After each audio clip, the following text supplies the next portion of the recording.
से और आप हमारे वीडियोज को देख रहे हैं हमारा YouTube channel extra score digital पर।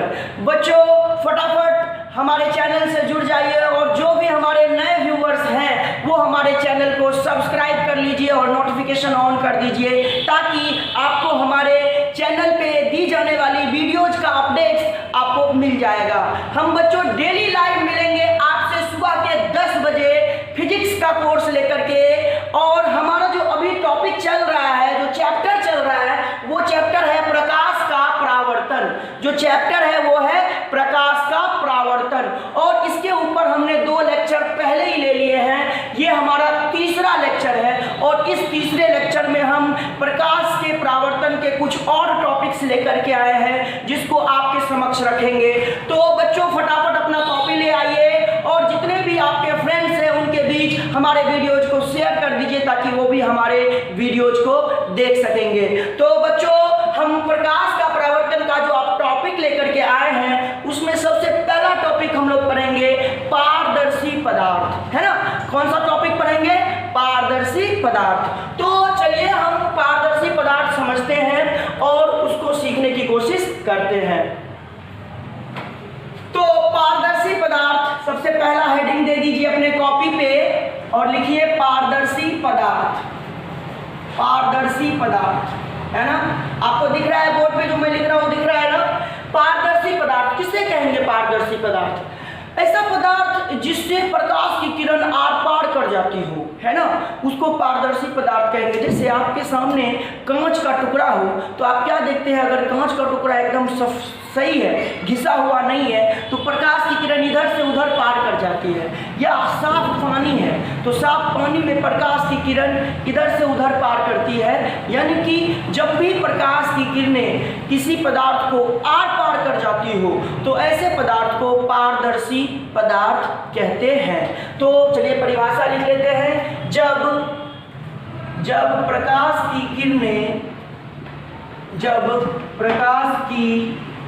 किरणें किसी पदार्थ को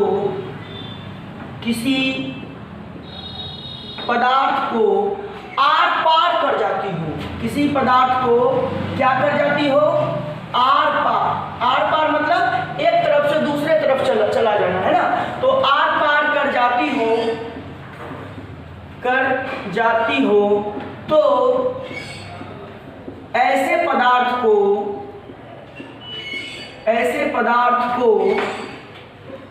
क्या कहेंगे बेटा? पारदर्शी पदार्थ कहते हैं। ऐसे पदार्थ को क्या कहते हैं? पारदर्शी पदार्थ कहते हैं। ठीक है। जैसे आपको एग्जाम में पारदर्शी पदार्थ किसे कहते हैं ये पूछा जा सकता है। साथ ही इसके उदाहरण, जैसे कि क्या लिखेंगे? पारदर्शी पदार्थ का उदाहरण देंगे तो क्या लिखेंगे? जैसे सर साफ पानी पारदर्शी पदार्थ के उदाहरण है। साफ पानी में प्रकाश की किरणें आर पार कर जाती हैं, इस बात का आपको ध्यान रखना है। जैसे कि कांच,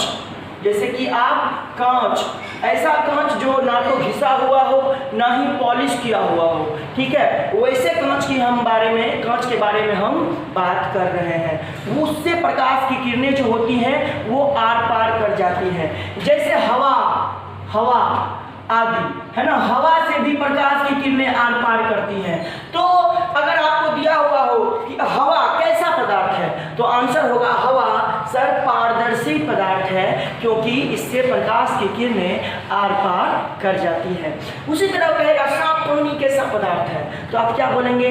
सर साफ पानी पारदर्शी पदार्थ है। ये सभी ऑब्जेक्टिव क्वेश्चंस बनेंगे बच्चों, ध्यान रखिएगा। एग्जाम में मैं जो भी बता रहा हूँ बोर्ड पे हर एक चीज को नोट करिए और मेरी बात को ध्यान से समझने की कोशिश करिए क्योंकि हर एक बात ऑब्जेक्टिव क्वेश्चंस के लिए बैठता है और ऑब्जेक्टिव क्वेश्चंस बनने के चांसेस होंगे। और आपको पता है कि अगर आप ऑब्जेक्टिव क्वेश्चंस में अच्छा स्कोर करोगे तो आपका जो फुल स्कोर होगा वो बहुत अच्छा हो जाएगा।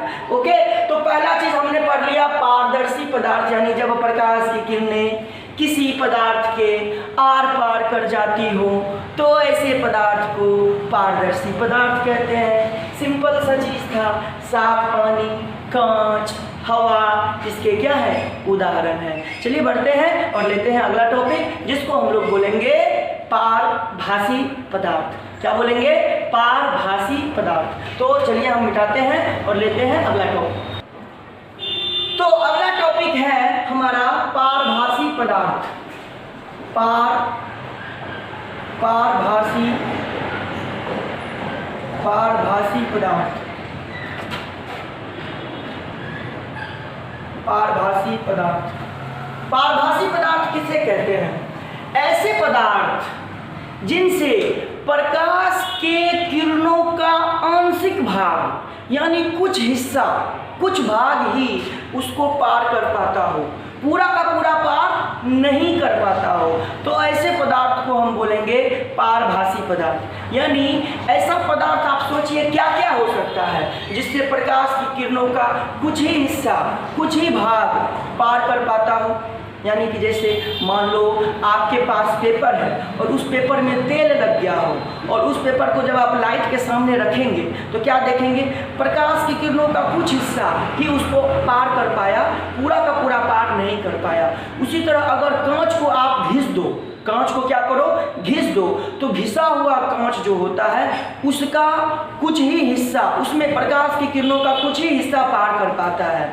उसी तरह अगर आसमान में बादल लगा हुआ हो, हल्के बादल हो, तो बादलों से प्रकाश की कुछ किरणें तो धरती पे आ जाती हैं और कुछ किरणें नहीं आ पाती हैं। तो ये सभी किसके उदाहरण होंगे? पारभासी पदार्थ के उदाहरण होंगे।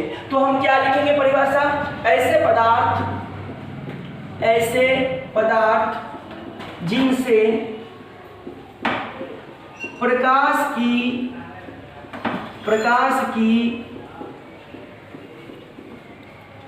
किरणों का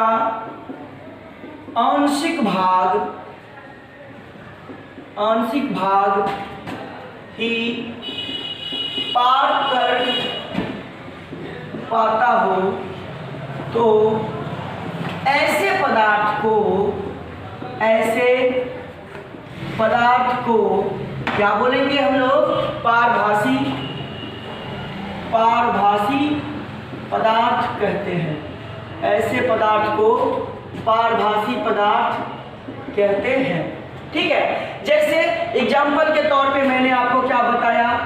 जैसे एग्जाम्पल के तौर पे कांच अगर घिसा हुआ हो, यानी सर घिसा हुआ कांच हो, तो ये हमारा क्या हो जाएगा?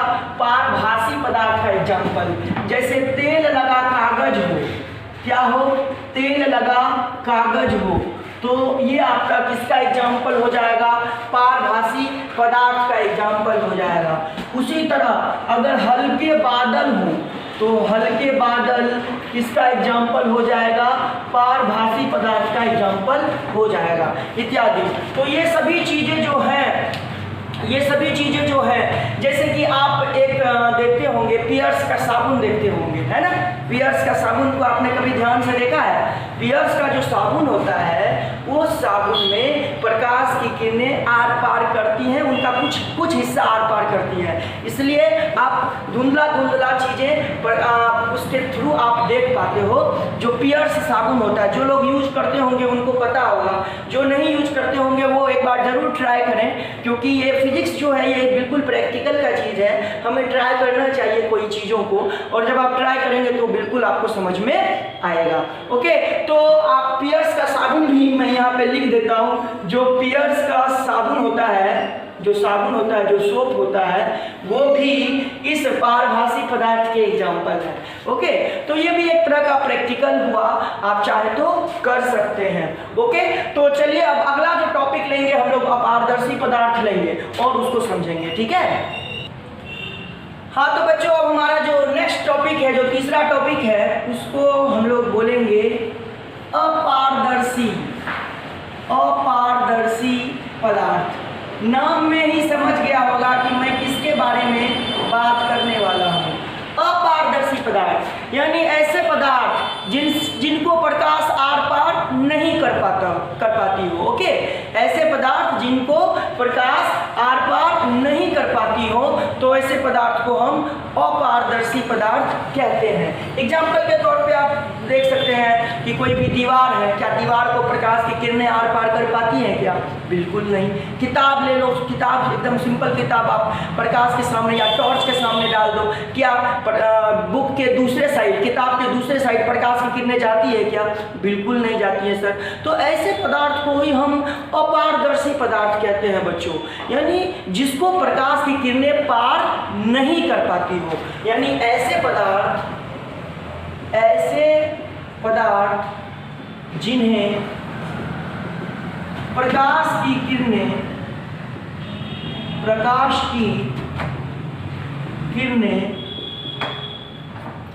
पार नहीं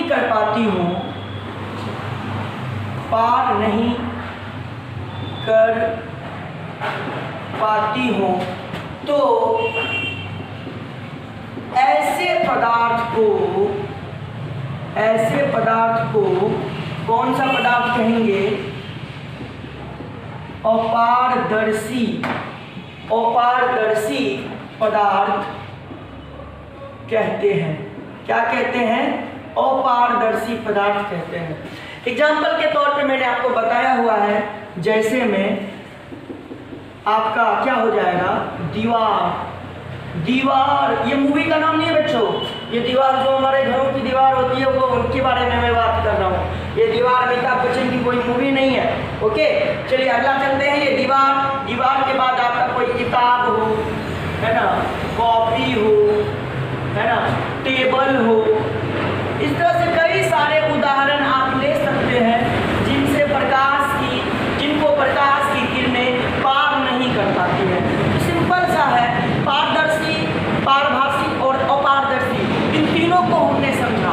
पारदर्शी जिनको पूरा पार कर जाता था, पारभासी जिसको कुछ ही हिस्सा पार कर पाता था, और अपारदर्शी जिसमें प्रकाश की किरण बिल्कुल भी पार नहीं कर पाती हो, है ना। तो ये तीनों पदार्थ एकदम बेसिक समझ में आ गया आपको। अब हम लोग बहुत ही इंपॉर्टेंट चीज पे चलेंगे, जिसको हम लोग बोलेंगे प्रकाश का परावर्तन।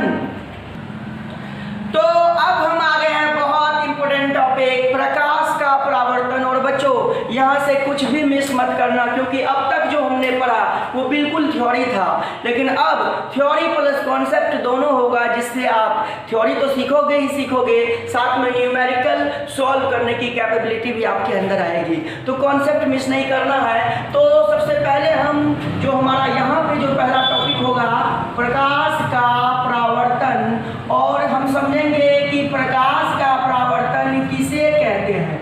ओके, प्रकाश का परावर्तन किसे कहते हैं, बहुत इंपॉर्टेंट चीज है।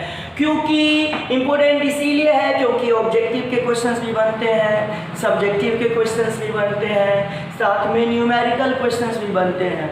और जब परावर्तन शुरू हो गया है तो ये समझ लीजिए कि इसके बाद दर्पण का खेल शुरू हो जाएगा, चाहे वो दर्पण समतल दर्पण हो, चाहे वो दर्पण गोलीय दर्पण हो, और उसको फिर हम विस्तार से बाद में पढ़ेंगे।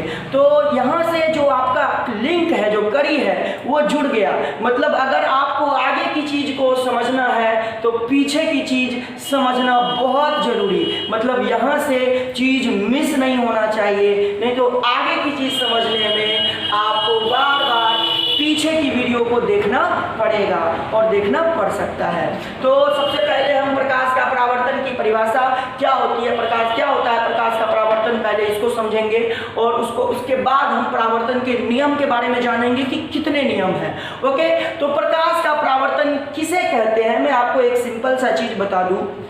आपको मैं पहले एक डायग्राम लिखा देता हूँ, फिर मैं परिभाषा बताऊंगा, तो उसके बाद आपको समझने में आसानी होगी। तो ये देखिए कि यहाँ पे पहले इस चीज़ को समझिए, फिर परिभाषा से आपको ये चीज़ मैं क्लियर कर दूंगा। तो ध्यान दीजिए बच्चों, एकदम आप लोग सभी, कि मान लीजिए मैं आपको कुछ अच्छी तरह से समझाना चाह रहा हूँ, लाइक इस तरह आप भी अपनी कॉपी पे जो है वो डायग्राम बनाएंगे।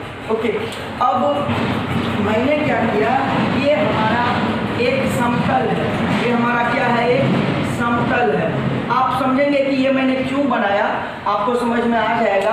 हालांकि मैं इसके बदले में आपको एक बेसिक डायग्राम भी बताऊंगा, बट ये जो डायग्राम मैं बता रहा हूँ ये आपके अंडरस्टैंडिंग के लिए बहुत ज़रूरी है, इस टॉपिक को समझने के लिए। ओके बच्चों, तो इसीलिए मैं ये डायग्राम दे रहा हूँ, ताकि ये डायग्राम जो है ये एडवांस डायग्राम है, एक अच्छे लेवल के का जो थिंकिंग है वो आपके माइंड में डेवलप करेगा। क्या है कि प्रकाश का परावर्तन किसको बोलते हैं, कि मान लीजिए यहाँ पे हमने एक सतह रख दिया। क्या रख दिया? सतह। और उस सतह का एक हिस्सा को मैंने पेंट कर दिया। समझिएगा ध्यान से, मैं समझा रहा हूँ अभी प्रकाश का परावर्तन, और उसको समझाने के लिए पहले मुझे आपको पिक्टोरियल समझाना पड़ेगा, ताकि आपका समझ जो है बहुत अच्छा हो जाए। तो ये वाला जो मैंने डैश डैश डैश डैश बनाया है ना, इस सतह को हम बोलेंगे पॉलिश्ड सरफेस। क्या बोलेंगे? देखिए क्या बोलेंगे? पॉलिश्ड सतह, और हिंदी में इसको बोलते हैं रजतित सतह। क्या बोलते हैं?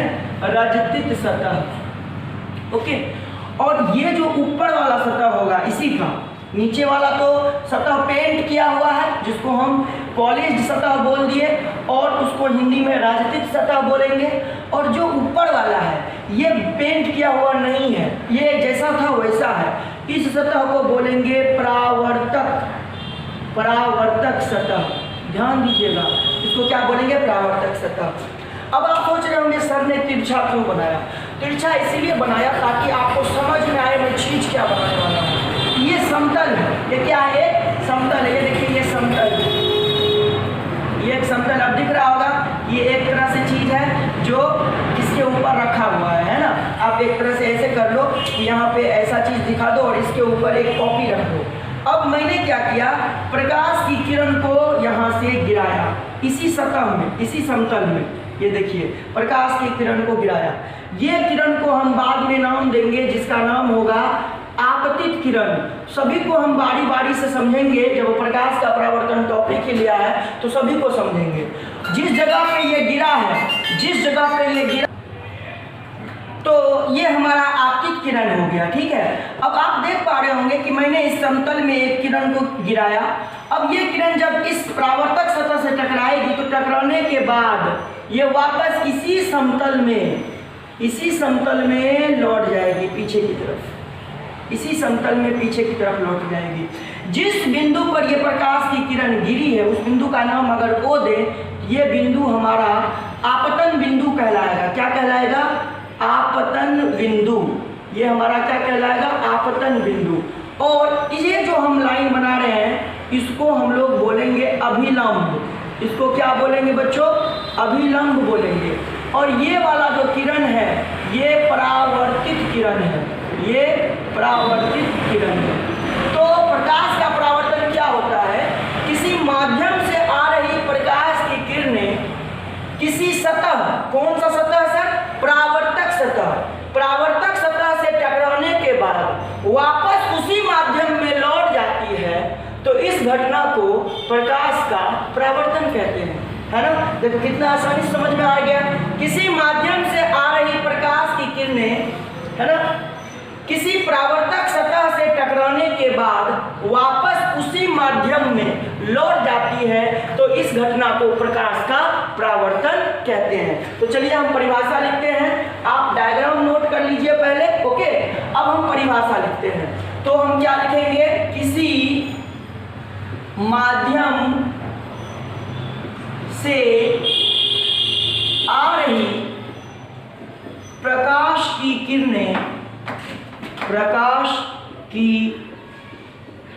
किरणें परावर्तक सतह से टकराने के बाद, परावर्तक सतह से टकराने के बाद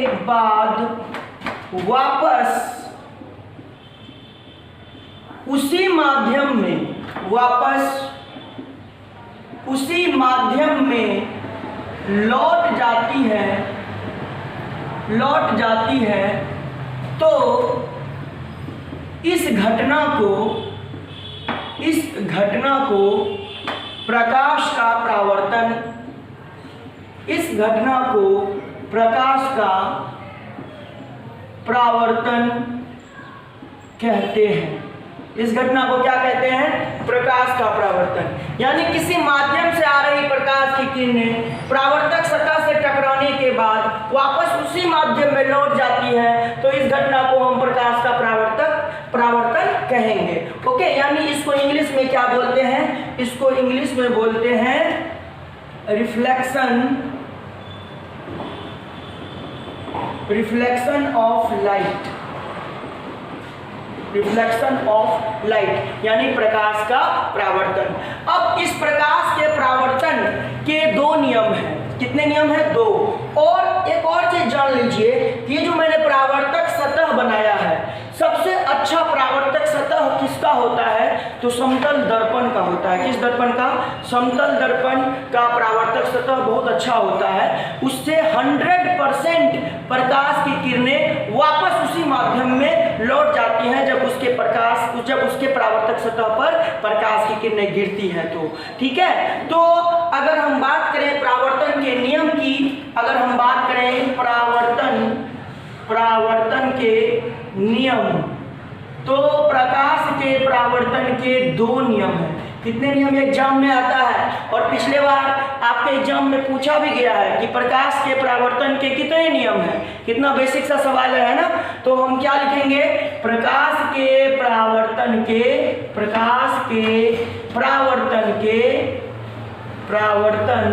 के कितने नियम हैं? दो। ये देखो मैं डिजिट में लिख रहा हूं ताकि आपको याद भी रहे। दो नियम है, आपको ये चीज ध्यान रखना है, प्रकाश के परावर्तन के दो नियम। और हम इस नियम को, इनके जो नियम है, उनके नियम को बारी बारी से समझेंगे और चीजों को समझने की कोशिश करेंगे। ये जो मैंने आपको डायग्राम बनाया है, इस डायग्राम को बढ़िया से अपने कॉपी पे उतार लीजिए। हालांकि ये डायग्राम दोबारा से आएगा आपके सामने। अब ये जो हमारा अभिलंब है और ये जो आपतित किरण है, इनके बीच के कोण को, इस कोण को, ये जो कोण है, इस कोण को बोलते हैं आपतन कोण। कौन सा कोण? आपतन कोण। उसी तरह अभिलंब और परावर्तित किरण के बीच के कोण को बोलते हैं परावर्तन कोण। क्या बोलते हैं? परावर्तन कोण। ठीक है, इसको आई से सूचित करते हैं और इसको आर से सूचित करते हैं। ओ को आपतन बिंदु, ऊपर वाला परावर्तक सतह, नीचे वाला रजतित सतह। इस किरण को, जो किरण आ रही है, जो परावर्तक सतह पे गिर रही है, उसको आपतित किरण, जो गिरने के बाद वापस उसी माध्यम में लौट रही है, उसको परावर्तित किरण, है ना। और ये लंब है, जो आपतन बिंदु है, आपतन बिंदु पे जो लंब डाल रहे हैं, लंब यानी ये अभिलंब जो है, इस पे 90 डिग्री का कोण बनाता है। अभिलंब जो है दर्पण के परावर्तक सतह पे, यानी परावर्तक सतह पे कितना डिग्री का कोण बनाता है? 90 डिग्री का कोण बनाता है। तो ये परावर्तन के लिए सबसे जरूरी चीज हो गया हमारा एक और चीज, जिसको हम लोग अभिलंब भी बोलेंगे। क्यों? क्योंकि जो हम आई और आर कोण लेते हैं वो अभिलंब से ही लेते हैं, इस बात का ध्यान रखना है। तो आई कोण, आई माना आपतन कोण, कहां से है? अभिलंब से है। परावर्तन कोण कहां से है? अभिलंब से है। किसके किसके बीच में? अभिलंब और परावर्तित किरण के बीच में परावर्तन कोण, अभिलंब और आपतित किरण के बीच में आपतन कोण। चलिए अब इसके नियम को, दोनों नियम को समझते हैं। तो सबसे पहला जो प्रकाश के परावर्तन के नियम जो मैंने बताया था, कितने नियम है? दो नियम है। उसमें पहला नियम क्या है? तो पहले हम लोग पहला नियम पढ़ते हैं। पहला नियम है आपतन कोण, और मैंने डायग्राम में पीछे बताया था, इसको किससे सूचित करते हैं? आई से। किससे सूचित करते हैं? आई से। तो आपतन कोण और परावर्तन कोण, आपतन कोण और परावर्तन कोण, इसको किससे सूचित करते हैं? आर से। ये क्या होते हैं? बराबर होते हैं। आपतन कोण और परावर्तन कोण बराबर होते हैं। ओके बच्चों, तो यानी कि आप क्या लिखेंगे सर? एंगल आई बराबर एंगल आर। ओके, डायग्राम समझना बहुत जरूरी है। ये देखिए सर, एकदम सिंपल सा डायग्राम जो आपके क्लास में चलता है। ये देखिए फटाफट हमने ये सतह को हमने क्या कर दिया? पेंट कर दिया। तो ये वाला जो सतह है, इसको बोलेंगे रजतित सतह। जो सतह पे पेंट किया हुआ है, है ना, उसको रजतित सतह कहते हैं, पॉलिश सतह कहते हैं, हिंदी में रजतित सतह। और जो ऊपर में सतह है जो पॉलिश नहीं किया हुआ है इसको बोलते हैं परावर्तक, परावर्तक सतह। प्रकाश की किरणें इसी सतह से टकरा करके लौटती हैं। ओके, अब ध्यान दीजिए, मान लीजिए कि हमने ये किरण को बोला आपतित किरण। कौन सा किरण सर? आपतित, आपतित किरण। इस किरण को हमने आपतित किरण बोला। क्यों बोला? क्योंकि ये किरण आकर के परावर्तक सतह से टकरा रही है। जिस जगह पर टकराई उस बिंदु को आपतन बिंदु, और इसी बिंदु पर डाला गया जो अभिलंब है, जो लंब है वो बन जाएगा हमारा, इसी बिंदु पर डाला गया लंब अभिलंब हो जाएगा हमारा। और यहाँ से आने के बाद ये किरण वापस इधर चली जाएंगी। इस किरण को क्या बोलेंगे? परावर्तित किरण। क्या बोलेंगे? परावर्तित किरण, है ना। अब हमने क्या बोला था बच्चों कि अभिलंब और आपतित किरण के बीच के कोण को क्या बोलते हैं? एंगल आई। और अभिलंब और परावर्तित किरण के बीच के कोण को बोलते हैं एंगल आर। यानी एंगल आई और एंगल आर ये दोनों एक दूसरे के क्या होंगे? बराबर होंगे। ये डब्बा बना लीजिए। अब दूसरा चीज स्टूडेंट के दिमाग में ये ख्याल आता है कि क्या सर सतह हमेशा सपाट रहना चाहिए क्या? क्या सतह सपाट रहेगा तभी ऐसा होगा क्या? क्या सतह अगर ऐसा हो सर, अगर ऐसा सतह हो तो क्या ये नियम वैलिड नहीं है क्या? नहीं। सतह अगर ऐसा भी होगा तो भी ये नियम वैलिड है। समझ में आ रही बात? जैसे इस सतह को हम क्या बोलेंगे? रजतित सतह। क्या बोलेंगे? रजतित सतह। ओके, और इस सतह को हम क्या बोलेंगे सर? परावर्तक सतह, परावर्तक सतह। बहुत बच्चों के दिमाग में रहता है कि हर जगह चूंकि वो अपने बुक में ऐसा ही डायग्राम देखते हैं तो वो समझते हैं कि ये जो नियम है, पहला नियम आपतन कोण और परावर्तन कोण बराबर होते हैं, ये केवल यहाँ के लिए वैलिड है। ऐसा नहीं है, यहाँ के लिए भी वैलिड है। जैसे कि मान लीजिए कि इस बिंदु को आपने कहा आपतन बिंदु और इस बिंदु पर आपने कोई किरण गिरा दिया इस तरह से, तो ये आपका कौन सा किरण हो गया? जल्दी से बता दीजिए। आपतित किरण। कौन सा किरण? आपतित। अब इस बिंदु पे तो अभिलंब यही हो जाएगा। ये क्या हो जाएगा? अभिलंब हो जाएगा। आपतन बिंदु पर ये कौन सा बिंदु है सर? ये है आपतन बिंदु। ये क्या है सर? आपतन बिंदु। ओके, अब यहाँ पे भी जब ये प्रकाश की किरण लौटेगी तो ऐसे ही लौटेगी जिसको हम लोग परावर्तित किरण कहेंगे, परावर्तित किरण। अब इस जगह भी ये जो अभिलंब के साथ आपतित किरण ने कोण बनाया जिसको आई बोलोगे, और ये अभिलंब के साथ परावर्तित किरण ने जो कोण बनाया जिसको आर बोलोगे, इस जगह भी एंगल आई और एंगल आर बराबर होते हैं। यानी परावर्तन का जो पहला नियम है, ये नियम हमारे अगर सतह सपाट नहीं है, सतह अगर वक्र है तो उस वक्र सतह के लिए भी ये नियम वैलिड है, मान्य है। ओके, इसलिए मैंने यहाँ डायग्राम बना दिया है ताकि आप भी अपने कॉपी में जब डायग्राम बनाएंगे तो आपको याद रहेगा कि वक्र सतह के लिए भी ये नियम वैलिड है, मान्य है। दूसरा नियम बहुत ही साधारण सा नियम है। दूसरा नियम क्या है? आपतित किरण, आपतित किरण कोमा परावर्तित किरण, परावर्तित किरण और आपतन बिंदु, आपतन बिंदु पर डाला गया अभिलंब, डाला गया अभिलंब तीनों एक ही तल में होते हैं। तीनों एक ही तल यानी समतल। अभी हमने बनाया था ना, याद है? एडवांस डायग्राम जो मैंने बनाया था उसमें सभी एक ही समतल में था। तीनों एक ही समतल में होते हैं। आप चाहो तो इस डायग्राम में भी वो कर सकते हो। मान लीजिए कि आपने ये बना दिया समतल, ठीक है, ये समतल बना दिया।